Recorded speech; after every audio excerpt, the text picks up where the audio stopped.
కూటమి ప్రభుత్వం అధికారంలోకి వచ్చిన తర్వాత చంద్రబాబు నాయుడు ఇచ్చిన సూపర్ 6 హామీల్లో భాగంగా అన్నదాత సుఖీభవ పీఎం కిసాన్ పథకం అమలుతో రైతులు తమ ఆనందాన్ని వ్యక్తం చేశారని తణుకు ఎమ్మెల్యే ఆర్ఎంఎల్ రాధాకృష్ణ అన్నారు. పథకం అమలులో రైతులకు అందుతున్న ప్రయోజనాలపై ఎమ్మెల్యే రాధాకృష్ణ గురువారం అసెంబ్లీలో ప్రశ్నోత్తరాల సమయంలో మాట్లాడారు. ఇచ్చిన మాట నిలబెట్టుకుంటూ 20,000 రైతుల ఖాతాలో జమ చేయడం పట్ల వారంతా ప్రభుత్వానికి ధన్యవాదాలు తెలియజేయడం జరుగుతుందని చెప్పారు.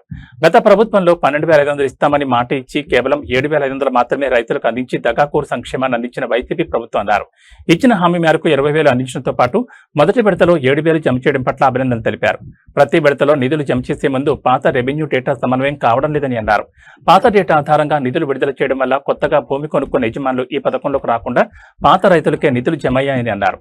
రైతులు ఫిర్యాదు చేసుకోవడానికి ఒక యాప్ అందుబాటులోకి తీసుకురావాలని ఎమ్మెల్యే కోరారు.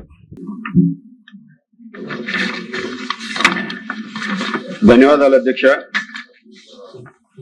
ఈరోజు గౌరవ మంత్రివర్యులు అన్నదాత సుఖీభవ పీఎం కిసాన్ పథకం ద్వారా ఈ రాష్ట్రంలో రైతులకు అందుతున్నటువంటి లబ్ధిని తెలియజేయడం చాలా సంతోషం అధ్యక్ష. ముఖ్యంగా కూటమి ప్రభుత్వం ఇచ్చినటువంటి హామీ మేరకు ముఖ్యమంత్రి చంద్రబాబు నాయుడు గారు సూపర్ 6 హామీల్లో భాగంగా అన్నదాత సుఖీభవ పీఎం కిసాన్ పథకం అమలుతో రాష్ట్రంలో రైతాంగం అంతా కూడా పూర్తిగా తమ ఆనందాన్ని వ్యక్తం చేయడం జరుగుతుంది అధ్యక్ష. ఎందుకంటే ఇచ్చినటువంటి హామీని నిలబెట్టుకుంటూ 20,000 రూపాయలు వారి ఖాతాల్లో జమ చేయడం పట్ల వారందరూ కూడా ఈ ప్రభుత్వానికి ధన్యవాదాలు తెలియజేయడం జరుగుతుంది అధ్యక్ష.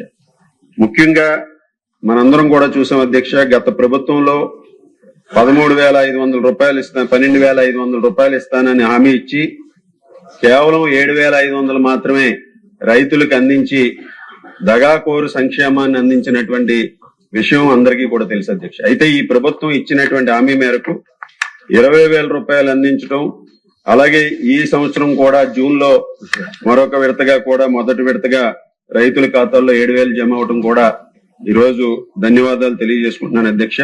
అయితే ఇక్కడ కొన్ని రైతుల నుంచి వస్తున్నటువంటి కొన్ని ఫిర్యాదుల మేరకు ముఖ్యంగా ప్రతి విడతకి నిధులు విడుదల చేసే ముందు రెవెన్యూ డేటా సింక్రనైజ్ అవ్వట్లేదు అధ్యక్ష.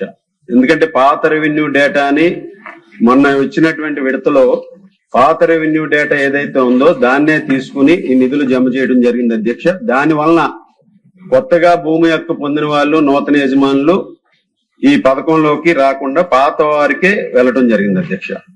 అలాగే రైతులు ఫిర్యాదులు నమోదు చేసుకోవడానికి ఈ రోజు రైతు భరోసా కేంద్రాల్లో లిస్టులు పెట్టడం జరుగుతుంది అధ్యక్ష. కానీ వారికి ఒక యాప్ ద్వారా ఫిర్యాదులు చేసుకునేటటువంటి అవకాశాన్ని కూడా ఇస్తే ఇంకా బాగుంటుంది అధ్యక్ష.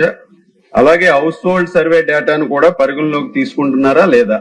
ఈ రోజు గ్రామ వార్డు సచివాలయాల్లో ఉన్నటువంటి హౌస్ హోల్డ్ డేటా రైతులకి అందులో ఉన్నటువంటి ఎడిషన్స్ కి డిలీషన్స్ కి అవకాశం లేకపోవడం వలన దాన్ని కూడా పరిగణలోకి తీసుకుంటున్నారా లేదా అనేది మంత్రి గారిని కోరటం జరుగుతుంది అధ్యక్ష.